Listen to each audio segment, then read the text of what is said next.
of postulates and interpreting diagrams. All right, so what is a postulate? A postulate is a rule that is accepted without proof. Okay, so something that's out there in the world that we're like, well, yeah, that's what it is. It is what it is because it is what it is. We don't need to prove why it is what it is. Okay, so the five, or the, what do we have here? 7 postulates on the front gets us into things that happen in geometry that we just assume is the way it is because it is. So for example, postulate 5 says, through any 2 points there exists exactly one line. Well, that kind of makes sense. So in that drawing side over there, we're going to make a conditional statement in if-then form, but in image instead of words. Okay? So if there exists 2 points, so put 2 points, then, so I'm going to use that arrow for my then, through those 2 points, there must exist only one line that can go through them. Doesn't that make sense? If I have 2 points, there's only one possible way to make a line go through it. So if you have 2 points, then there exists exactly one line that goes through it. Okay? Which we're just like, yeah, that makes sense. 6 is the converse. A line contains at least 2 points. So if we have a line, so if there's a line, then on that line, there must be at least 2 points. So your if, your then, your hypothesis, your conclusion. So if we have a line, then there must exist at least 2 points. There's technically infinite number of points, right, on a line, but in this case, we've got at least 2. All right, so that's postulate 6. Postulate 7, if 2 lines intersect. Okay, so let's sketch out that hypothesis. 2 lines intersecting. Then, I'm going to use my arrow for then, their intersection is exactly 1 point. So their intersection is going to be at exactly 1 point. There's no way to get 2 lines to intersect in more than 1 point. It's always just going to be 1 point. Okay? Unless I curved it down, but then it wouldn't be a line anymore. Then it would be a curve. Okay, so we got 5, 6, and 7. Number 8, through any 3 non-collinear points. Okay, so collinear means they have to be on the same line. So non-collinear would mean that they're not on the same line. So 3 non-collinear points. So if you have 3 non-collinear points, then it must be true that one plane exists with them in them. So make a plane with those 3 non-collinear points. So through any 3 non-collinear points, there exists exactly one plane. Remember when we named planes back in chapter 1? We used 3 letters to name the plane because you need 3 points to name the plane. Yeah? Are you supposed to draw the arrows in here? Yes, Okay. I would, because it's an if-then conditional statement.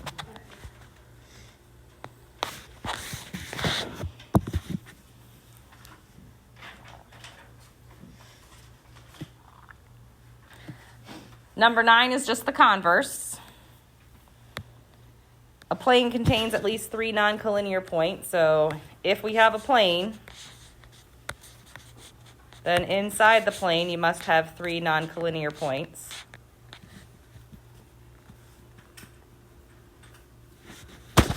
So 5 and 6 were converses of each other. 8 and 9 were converses of each other.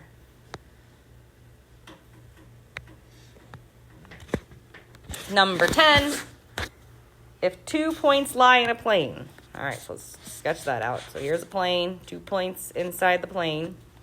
So if 2 points lie in a plane, then it must be true that the line containing those 2 points, There are my 2 points in the plane, and the line that goes through those 2 points would then also have to be on the plane. Right? The plane is my board, and there's 2 points on the board, then the line connecting those 2 points would also then have to be on the plane. Here's the board.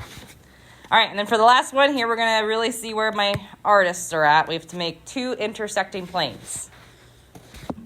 You guys ready for this? So we're not even going to worry about the if-then. We're just going to make it once. So if 2 planes intersect, then their intersection is a line, which makes sense. If this front wall is a plane and the ceiling is a plane, their intersection is that whole entire line of that edge. Okay, so now we're going to make a horizontal and a vertical plane intersecting each other. You guys ready? I'll do it in steps. Okay, so first thing we're going to do is the top half of the vertical plane. And I'm going to erase some of this so the back of the room can see.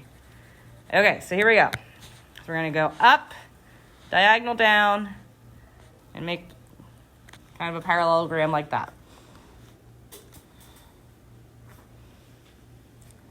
The top half of my vertical. Now I'm going to make the right half of my horizontal. So I'm going to make a line going straight horizontal this way. I'm going to try to make a diagonal line parallel to this diagonal line. That was very parallel. There we go. And then complete my horizontal over there. Does everybody see how now it's kind of like this? Yeah? Okay. All right. We're doing good then. Now I'm going to do the bottom half of my vertical. So to show three-dimensionalness, that's even a word, I'm going to dot the part that's hidden behind that horizontal. So I'm going to do a few dots, and then solid. And then parallel to that, and then straight down. You can see the bottom half of that vertical. Now I got to do the left side, so I'm going to do dot it right here. Dot. To show the behind, the upright of my vertical. And then solid, parallel, connect. I guess I gotta do that better.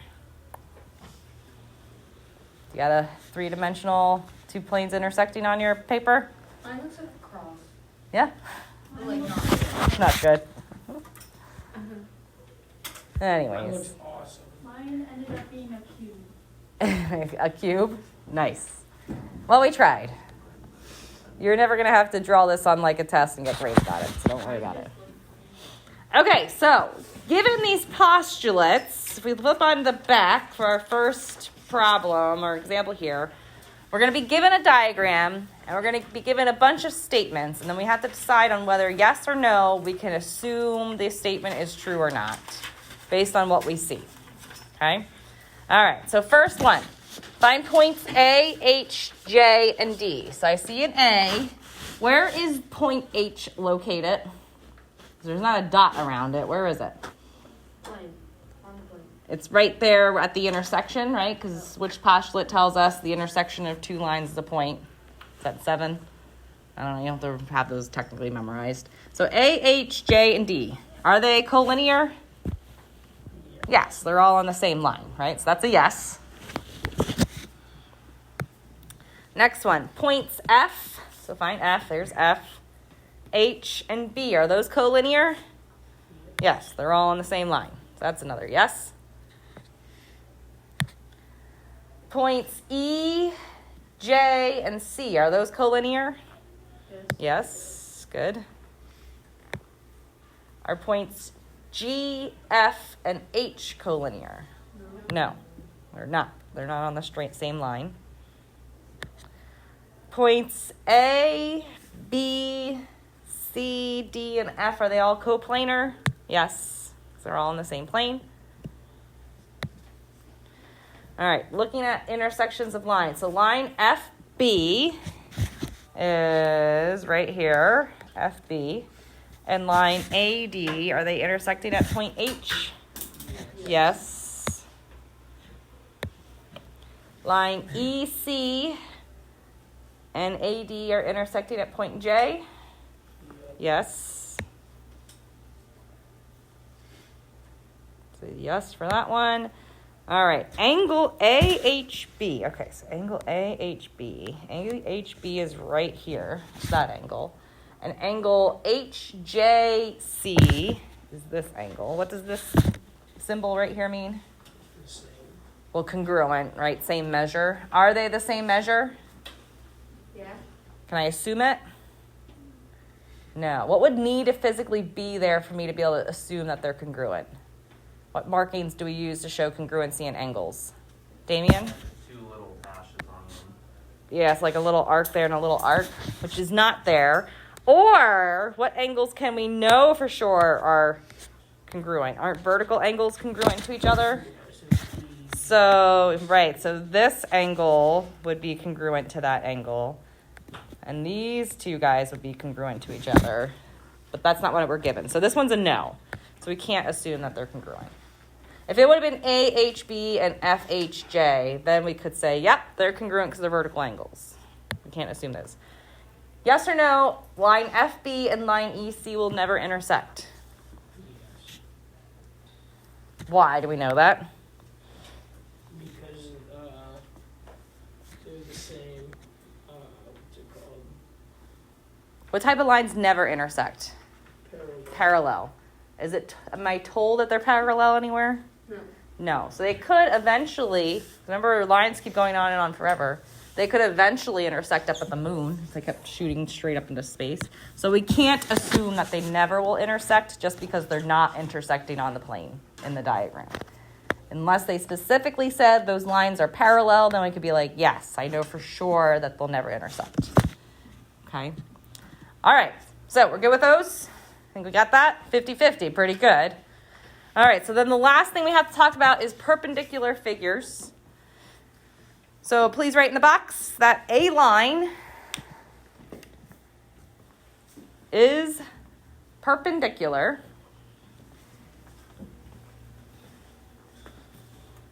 to a plane if and only if the line intersects the plane in a point and is perpendicular to every point in the plane that intersects it at that point.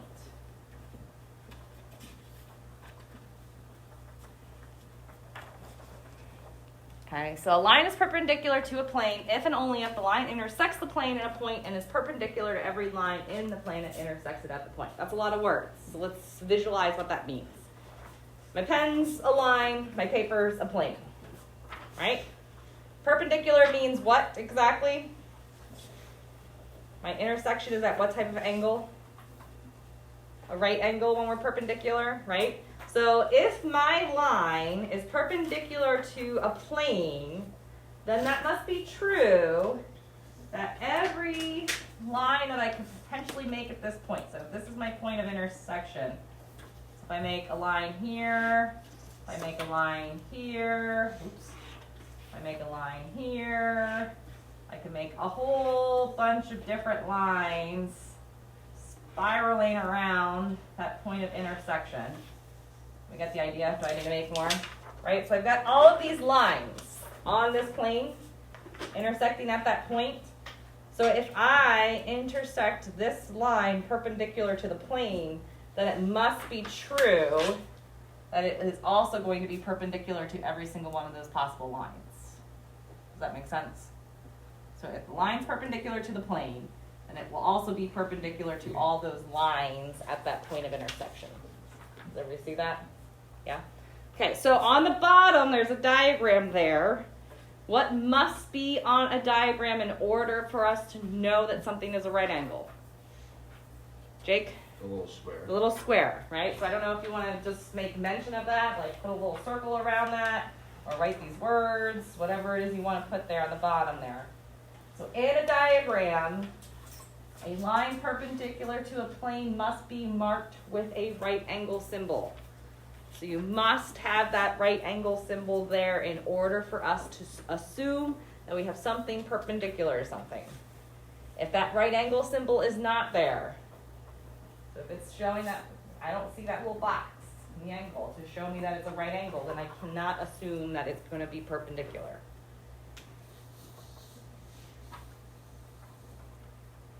Okay, so in a diagram, a line perpendicular to a plane must be marked with the right angle symbol. Must be there.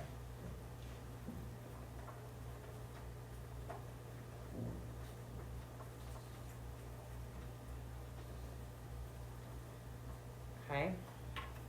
All right, now we got a few more yes or no's. We'll just practice with the quizzes and see how we've got it. I'll give you the worksheet. Okay. All right, so on to the back. Which of the following statements cannot be assumed in the diagram? So look at the diagram. It might be easier to see mine because it's in color.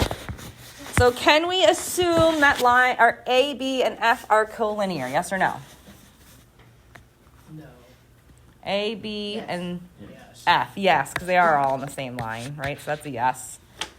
E, B, and D, are those collinear? No. We can't assume it because they're not on a line. So E, B, and D, nope, we can't assume that they're collinear. Can I assume that line AB is perpendicular to plane S? Plane S is your horizontal plane. Look at AB. Do you have a box there? Yeah. You do. So since I have the box there, I can assume that it's perpendicular. So that's a yes. Can I assume that line CD is perpendicular to plane T, which is the vertical? No. No, because there's no box there. So that's a no. Can we assume that line AF intersects line BC at point B? Yes. Yeah. We can. Does AB intersect with CD?